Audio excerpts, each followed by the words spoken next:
And in the coronavirus emergency, this big number catching our attention. Adolescents are now the fastest growing group when it comes to getting vaccinated. In fact, 50% of U.S. children aged 12 to 17 have received their first shot. That is from the head of the White House COVID-19 team.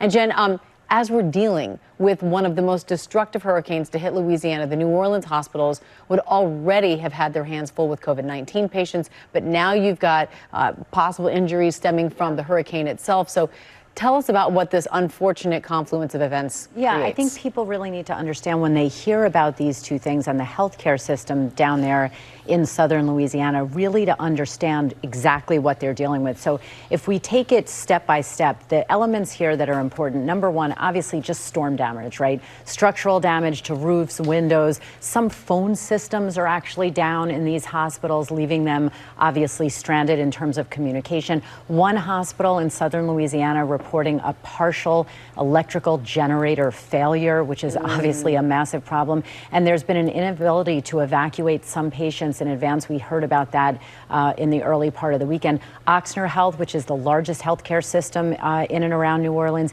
their ICUs near capacity level with about 84% of beds filled. Again, most of them with COVID patients. And there are real medical concerns with this. Yeah, I mean, I think it's really important. You know, obviously, I look at weather events through the lens or filter of a doctor and a physician, but people need to understand exactly what a major natural disaster like this can do. And obviously, when you're talking about hospitals, this staff in these hospitals, they are on lockdown. They, in many cases, arrived on Saturday. They are still there. They're dealing with fatigue and supply shortages in many cases.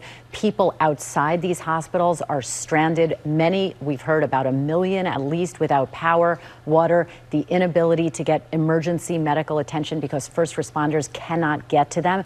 And these everyday medical emergencies, heart attacks, strokes, women going into labor, they don't stop because we're dealing with a hurricane. And obviously, of course, underlying all of this is the potential that there could be more COVID-19 transmission in a state like Louisiana, which is already suffering. So we're going to be keeping a close eye on it. All right. Thank you very much, Dr. Jen. Well, hey there, GMA fans. Robin Roberts here. Thanks for checking out our YouTube channel. Lots of great stuff here. So go on, click the subscribe button right over here to get more of awesome videos and content from GMA every day, anytime. We thank you for watching, and we'll see you in the morning on GMA.